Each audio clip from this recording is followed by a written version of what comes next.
हर businessman चाहता है कि वो अपनी सेल्स बढ़ाए, अपना प्रॉफिट इंक्रीज करे, अपना ग्रोथ इंक्रीज करे। और हर बिजनेसमैन ये जानता है कि अपने प्रॉफिट को इंक्रीज करने के लिए, अपने सेल्स को इंक्रीज करने के लिए, अपनी ग्रोथ को बनाने के लिए उसे डिजिटल मार्केटिंग की रिक्वायरमेंट है। डिजिटल मार्केटिंग अब नया नाम नहीं है, हम सब जानते हैं कि डिजिटल मार्केटिंग अपने बिजनेस को किस तरीके से बेनिफिट करता है। आफ्टर कोविड ये चीजें क्लियर हो चुकी है कि डिजिटल मार्केटिंग या अपने बिजनेस को ऑनलाइन होने के काफी बेनिफिट्स हैं। अपने बिजनेस को डिजिटली सक्सेस करने के लिए मैं यहाँ पे इस वीडियो के अंदर 10 पॉइंट आपसे डिस्कस करने वाला हूं। इस वीडियो को पूरा लास्ट तक देखिएगा। अगर आप इन 10 पॉइंट को इंप्लीमेंट करते हैं अपने बिजनेस के अंदर, तो आई विल श्योर कि आप अपने बिजनेस की ग्रोथ इंक्रीज कर सकते हैं। तो चलिए चलते हैं मेरे कंप्यूटर स्क्रीन पे और देखते हैं मेरा माइंड में। जब हम importance of digital marketing for your business success की बात करते हैं, तो वहां पे जो फर्स्ट पॉइंट आता है ग्लोबल रीच। डिजिटल मार्केटिंग की वजह से आप अपने बिजनेस की रीच जो है वो ग्लोबल कर सकते हैं। ट्रेडिशनल बिजनेस में क्या होता है कि जहां पे हमारा बिजनेस है या रिटेल का ऑफिस है, तो हमारी जो रीच होती है 15 किलोमीटर, 20 किलोमीटर, 50 किलोमीटर मैक्सिमम हम यहीं तक रीच कर सकते हैं। बट अगर आप एक बार ऑनलाइन हो जाते हैं तो आपके लिए जियोग्राफिकल एक बैरियर नहीं रह जाता। आप अपने प्रोडक्ट और सर्विस को वहां सेल कर सकते हैं जहां पे इनकी डिमांड ज्यादा है। आप अपने बिजनेस को एक्सपेंड करना चाहते हैं एक सिटी से दूसरी सिटी के अंदर, तो भी आप डिजिटल मार्केटिंग के जरिए कर सकते हैं। आप अपने बिजनेस की एडवर्टाइजमेंट किसी भी शहर के अंदर, दूसरे शहर के अंदर या आउट ऑफ इंडिया भी कर सकते हैं। आप अपने बिजनेस की रीच डिफरेंट कंट्रीज में कर सकते हैं। तो आपकी रीच ग्लोबल बन जाती है डिजिटल मार्केटिंग की वजह से। सेकेंड पॉइंट है रीच द राइट ऑडियंस। जब हम ट्रेडिशनल मार्केटिंग करते हैं, जब हम पोस्टर यूज करते हैं, लीफलेट यूज करते हैं या होर्डिंग यूज करते हैं, तो हमारे पास ये कंट्रोल नहीं है कि उस होर्डिंग को कौन देखेगा। लेकिन डिजिटल मार्केटिंग के जरिए आप ये कंट्रोल कर सकते हैं कि इस एड को कौन देखेगा। हम ये स्ट्रेटजी बिल्ड कर सकते हैं कि इस एड को ओनली महिलाओं को दिखानी है, किस जियोग्राफिकल एरिया में दिखानी है, किस इंटरेस्ट के लोगों को दिखानी है। ये सब चीजें पॉसिबल है डिजिटल एड्स के अंदर। आप लेजर टारगेटिंग कर सकते हो with the help of digital marketing. अब एक मैं सिंपल सा एग्जांपल देता हूं। Most of the business owners traditionally अपना विजिटर बुक मैनेज करते हैं, तो उनका एक डाटाबेस बनाते हैं, उनका नाम, ईमेल आईडी, मोबाइल नंबर, ये हम नोट करते हैं। अगर आपके पास ये लिस्ट है तो फेसबुक के जरिए आप उन कस्टमर को रीटारगेटिंग कर सकते हैं। आप एक ऑडियंस बिल्ड कर सकते हैं जिन्होंने आपके ऑफिस में विजिट किया। ये एड उन्हीं लोगों को दिखाई जाएगी जिन लोगों की लिस्ट आपके पास है, और इसकी कॉस्ट काफी कम होती है और इसके रिटर्न काफी अच्छे मिलते हैं। तो टारगेट बेस टारगेटिंग आप कर सकते हैं with the help of digital marketing. Number 3 point, cost saving.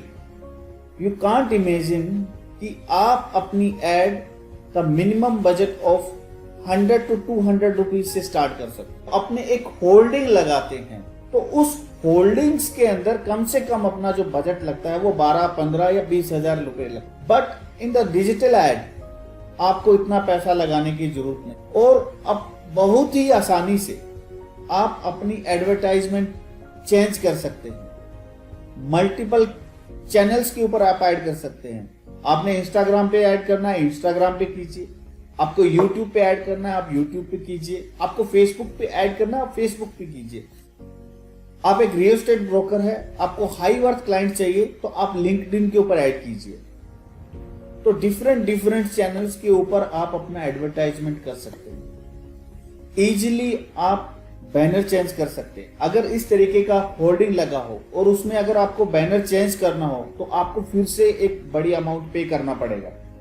और डिजिटल एड आपको हाई ROS देता है, return on add spends. Next point, easy and quick analytics. आपने एक होल्डिंग लगाया, अब होल्डिंग पे किन किन लोगों ने देखा, महिलाओं ने देखा, पुरुषों ने देखा या बच्चों ने देखा, ये चीजें आप एनालिटिक नहीं कर पाएंगे। बट अगर आप डिजिटल ऐड करते हैं, आप एनालाइज कर सकते हैं, आप परफॉर्मेंस चेक कर सकते हैं, आप ये देख सकते हैं कि कितने बजे से लेके कितने बजे तक किन लोगों ने देखा, कितने लोगों ने ऐड को देखा, मेंस ने देखा, वुमेन्स ने देखा। तो एक पूरा रिपोर्ट, पूरा एनालिटिक आप डिजिटल ऐड का चेक कर सकते हैं। आप सेल्स को प्रिडिक्ट कर सकते हैं। आपने इतने रुपए लगाए, इतने रुपए लगाने के बाद आपको इतनी लीड्स मिली और इतनी लीड से आपको इतना बिजनेस मिल गया, तो आप अपनी सेल्स भी प्रिडिक्ट कर सकते हैं डिजिटल एड्स के जरिए। आप अपनी जो स्ट्रेटेजी है वो क्रिएट कर सकते हैं, अपग्रेड कर सकते हैं। मान लीजिए आपने 3 या 4 ऐड लगाया, लेकिन 1 या 2 ऐड का परफॉर्मेंस अच्छा नहीं आ रहा है, तो आप इनको क्लोज कर सकते हैं। With the help of analytic आप ये देख सकते हैं कि करंट वेबसाइट के अंदर कितने यूजर ऑनलाइन है। अगर वो ऑनलाइन है तो आपके कौन से पेज, कौन से प्रोडक्ट और कौन से सर्विसेज को वो चेक कर रहे हैं। तो with the help of analytics, digital marketing का ये पावर है डाटा। डाटा के जरिए आप पूरा एनालाइज कर सकते हैं, बट ट्रेडिशनल मार्केट में ये पॉसिबल नहीं। Next point, improve decision making process. Traditional marketing के अंदर हमारे पास कोई डाटा नहीं होता, बट जब हम डिजिटल एड्स की बात करते हैं, डिजिटल मार्केटिंग की बात करते हैं, तो हमारे पास इन डेप्थ एनालिसिस होता है। उसके बेस के ऊपर हम डिसीजन ले सकते हैं, हम कस्टमर बिहेवियर को समझ सकते हैं। पहले जो होता था, डिसीजन होता था, जजमेंट होता था, वो बड़े या बुजुर्ग लिया करते थे बिजनेस के अंदर, not related to the data. Assume कीजिए कि आपकी कंपनीज के अंदर मल्टीपल प्रोडक्ट है। With the in depth analysis you can understand कि किस किस प्रोडक्ट, किस किस सर्विसेज के अंदर आपको क्या क्या चेंजेस करने चाहिए। Even with the help of digital marketing आप कस्टमर के रिव्यूज ले सकते हैं पर्टिकुलर प्रोडक्ट या सर्विस के लिए। After understanding the customer behaviour you can implement some changes in your product and services।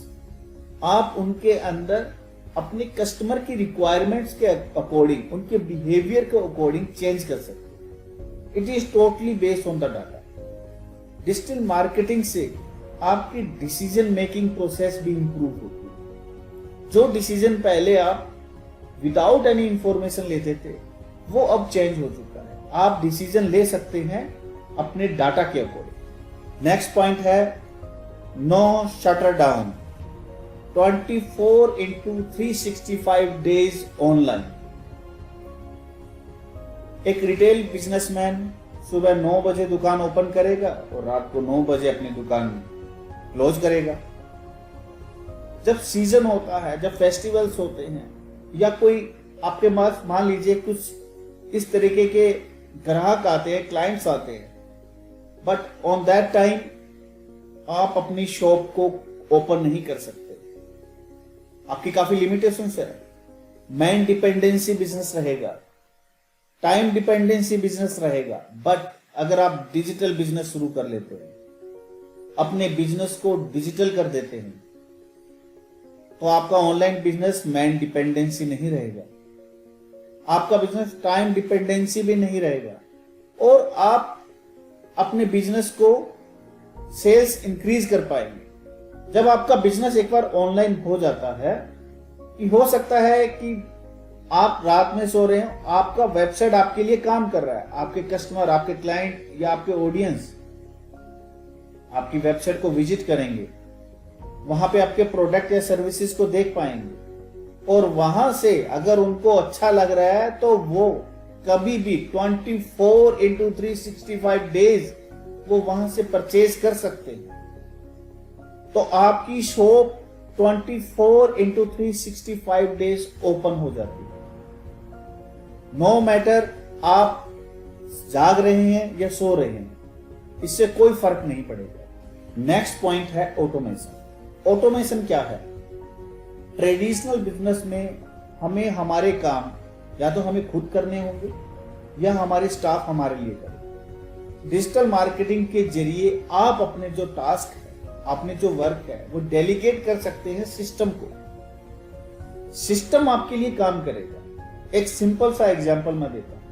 आपके पास कस्टमर का डाटाबेस है और आपके कस्टमर के डाटाबेस के अंदर आपने कस्टमर का डेट ऑफ बर्थ भी लिया है, आपने उनका एनिवर्सरी डेट भी नोट किया है।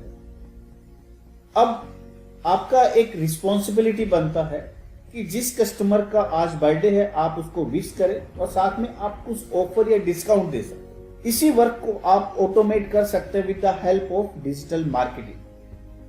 कि आपने एक ऑटोमेशन सेट किया, सेट करने के बाद सिस्टम चेक करेगा कि आज किन किन का बर्थडे है, उनको आपकी कंपनी की तरफ से एक मैसेज जाएगा, जिस मैसेज के अंदर उनको विश किया होगा विद द नेम, उनका नाम लिखा होगा, आपकी कंपनी का नाम लिखा होगा, और या ऑफर या डिस्काउंट जो आप देना चाहते हैं वो आप उनको दे सकते हैं। आपको पता ही नहीं आज किस किस का बर्थडे है, बट उन सभी को एसएमएस जा चुका। This is possible with the help of digital marketing. तो ह्यूमन अगर टास्क करेगा तो पॉसिबिलिटीज है कहीं पे रॉन्ग होगा, कभी भूल जाएगा, बट अगर ये डेलीगेट कर दिया आपने सिस्टम को तो सिस्टम आपके लिए काम करे। एक और एग्जांपल मैं आपको देता हूं। आपने XYZ आपका एक प्रोडक्ट है, आपके पास कोई कस्टमर आता है, उस प्रोडक्ट की स्पेसिफिकेशन आपको बताने पड़ते हैं, रिपीट रिपीट रिपीट, बार बार कस्टमर आएगा, बार बार आपको उसके स्पेसिफिकेशन बताने। आप एक प्रोडक्ट लीजिए, आप एक वीडियो शूट कीजिए जिसके अंदर डिटेल्ड के अंदर आप उसको एक्सप्लेन कीजिए, FAQ डालिए, सब कुछ डालिए। आपने वन टाइम एफर्ट किया, आप उस वीडियो को ऑनलाइन अपनी वेबसाइट पे डाल दीजिए, सोशल मीडिया पे डालिए, जिससे आपके कस्टमर को उस प्रोडक्ट के बारे में डिटेल्ड के अंदर पूरा इंफॉर्मेशन मिल जाए। तो आपको बार बार नहीं बताना पड़ेगा, one time effort and life time freedom. और जो टाइम आपका बचेगा वो आप इंजॉय कर सकते हैं with your family and friends, so that you can enjoy the freedom lifestyle. Automation is a very important tool in the digital marketing. Automation का एक सिंपल एग्जांपल मैं और देता हूं। जब हम हमारे क्लाइंट का सोशल मीडिया हैंडलिंग करते हैं तो उसके अंदर रेगुलर बेस के ऊपर, डेली बेस के ऊपर उसकी सोशल मीडिया पोस्ट हमें डालना होता है, हमें सोशल मीडिया पोस्ट अपडेट करना होता है। ये जो टास्क है, पूरे महीने का टास्क हम सिर्फ 1 घंटे में करते, और पूरे महीने की जो पोस्ट है वो शेड्यूल की जाती है ऑटोमेशन के जरिए। Automation help you to save your time, और वो टाइम आप अपने प्रोडक्टिविटी में लगा सकते हैं। तो automation is the most important benefit और importance to success your business. Next point, easy builds partnership. आप अपने बिजनेस को सक्सेसफुली ग्रो करने के लिए छोटे छोटे एफिलिएट सिस्टम बना सकते हैं। आप रेफरल एंड अर्न की स्कीम चला सकते हैं। आप इनको अप्लाई करके अपनी जो सेल्स की फोर्स है उसको इंक्रीज कर सकते हैं। एफिलिएट सिस्टम के जरिए आप अपने हर एक कस्टमर को सेल्स पर्सन बना सकते हैं जो आपके लिए काम करेगा। और डिजिटल मार्केटिंग के जरिए एफिलिएट सिस्टम बनाना काफी आसान है। आप अलायंसेस क्रिएट कर सकते हैं, अलायंसेस क्रिएट कर आप क्रॉस प्रमोटिंग कर सकते हैं, और आप एफिलिएट अर्निंग भी कर सकते हैं। और ये जो एफिलिएट जो सिस्टम है, इसके जरिए आप अपनी सेल्स को रैपिडली इंक्रीज कर सकते हैं। तो डिजिटली ये चीजें काफी आसान है। आप अपना एफिलिएट सिस्टम इजीली डिजाइन कर सकते हैं, क्रिएट कर सकते हैं। Connect you with direct consumer. जब आप ऑनलाइन हो जाते हो, आपका सोशल मीडिया पे प्रेजेंस है, तो डायरेक्टली कंज्यूमर आपसे कनेक्ट हो सकता है। आपके सोशल मीडिया हैंडलिंग से या आपकी वेबसाइट के जरिए कंज्यूमर डायरेक्टली आपका प्रोडक्ट या सर्विस ले सकते हैं, जिससे मिडिलमैन की रिक्वायरमेंट नहीं रहती। और जो मिडिलमैन का जो प्रॉफिट है वो आप डिवाइड कर सकते हो अपने कंज्यूमर और आपके बीच में, जिससे आपका प्रॉफिट इंक्रीज होता है और कंज्यूमर को प्रोडक्ट भी सस्ता मिलता है। इस मॉडल को D2C मॉडल बोलते हैं और ये पॉसिबल हुआ with the help of digital marketing. तो डिजिटल मार्केटिंग का एक और मेजर इंपॉर्टेंस है कि आप इससे D2C direct to consumer approach कर पाएंगे। डायरेक्ट टू कंज्यूमर अप्रोच करने से कंज्यूमर को भी ये लगता है कि 100% जेन्युइन प्रोडक्ट की गारंटी उसको मिलती है, बेटर ट्रांसपेरेंसी इंक्रीज होती है, बेटर सपोर्ट से ट्रस्ट बिल्ड होता है कि उसको अगर कुछ प्रॉब्लम है he can chat on the social media, FAQ check कर सकता है, वेबसाइट के ऊपर कस्टमर केयर से डिस्कस कर सकता है। तो डायरेक्टली जो कनेक्शन क्रिएट होगा वो लॉन्ग टर्म के लिए आप दोनों को बेनिफिट देगा और ये पॉसिबल हुआ डिजिटल मार्केटिंग की जरिए। लास्ट पॉइंट है build brand reputation, ORM, online reputation management. आज लोग रिव्यूज और रेटिंग पे काफी डिपेंडेंट है। वो कोई भी ट्रांजिशन करने से पहले, आपको विजिट करने, कोई बिजनेस को विजिट करने से पहले, कोई प्रोडक्ट या सर्विस लेने से पहले रिव्यू चेक करते हैं। और अगर आपके पॉजिटिव रिव्यूज है तो आप अपने कस्टमर का माइंड प्री कंडीशंस कर सकते हैं, उनको मोटिवेट कर सकते हैं आपकी शॉप पे आने के लिए। एक सिंपल सा एग्जांपल मैं देता हूं, जयपुर के जोहरी बाजार, जहां पे ट्रेडिशनल ज्वेलरी मिलती है और मोस्ट ऑफ द जयपुर के अंदर जो वहां पे लोग आते हैं वो अदर सिटीज से आते हैं, कोई दिल्ली से है, कोई मुंबई से, कोई आउट ऑफ इंडिया से। तो फेसबुक के ऊपर आप एक एड कैंपेनिंग रन कर सकते हैं कि जो लोग वहां के रेजिडेंट नहीं है, वहां पे विजिटर है, 11 बजे से लेके 2 बजे तक के अंदर जो वहां पे विजिट कर रहे हैं उनको आपका एड शो किया जाए और जब वो उस एड पे क्लिक करें तो आपके रिव्यूज शो किए जाए। तो इससे आपके ट्रस्ट बिल्ड होगा। आपके रिव्यूज देखने के बाद परचेजिंग करने के लिए वहां पे आया है, वो आपके बिजनेस को विजिट करेगा और आपके बिजनेस की सेल्स इंक्रीज होगी। तो एक बार जब आप ऑनलाइन रिव्यू मैनेजमेंट सीख जाते हैं तो आपके बिजनेस को वो ग्रोथ करने में काफी हेल्प करेगा। और ये सारी चीजें अगर आप इंप्लीमेंट करते हैं अपने बिजनेस में तो आपके बिजनेस का लाइफ स्पैन तो बढ़ेगा ही बढ़ेगा। उसके अलावा आप आपके बिजनेस की सेल्स, आपके बिजनेस को प्रॉफिटेबल बना पाओगे, अपने बिजनेस की ग्रोथ है वो इंक्रीज कर पाओगे अगर आप डिजिटल मार्केटिंग का पूरा यूज करते। अगर आप एक बिजनेसमैन हैं तो आई थिंक इन 10 पॉइंट की डेप्थ आप समझ चुके होंगे ये आपके बिजनेस के लिए कितने इंपॉर्टेंट है। अगर आप एक बिजनेस ओनर हैं और अपने बिजनेस को डिजिटली ऑनलाइन सक्सेसफुली लेके जाना चाहते हैं, अपने बिजनेस की सेल्स को इंक्रीज करना चाहते हैं, अपने बिजनेस की ग्रोथ करना चाहते हैं, तो आपको अपने बिजनेस का डिजिटल ट्रांसफॉर्मेशन करना होगा। डिजिटल ट्रांसफॉर्मेशन क्या है, आप अपने बिजनेस का डिजिटल ट्रांसफॉर्मेशन कैसे कर सकते हैं, या और भी आपके डिजिटल मार्केटिंग के बारे में कोई डाउट है तो नीचे दिए गए लिंक पे क्लिक कीजिए और बुक कीजिए 30 मिनट का फ्री कंसल्टेशन विद मी और मैं आपको हेल्प करूंगा आपके बिजनेस को डिजिटलाइज करने में और आपकी डिजिटल मार्केटिंग जर्नी स्टार्ट करने के अंदर। Thanks for watching this video. अगर ये वीडियो आपको अच्छा लगा तो आप इसको लाइक कीजिए, कमेंट कीजिए, शेयर कीजिए। मिलते हैं ऐसे ही कोई वैल्यूएबल नेक्स्ट वीडियो में, तब तक बाय बाय।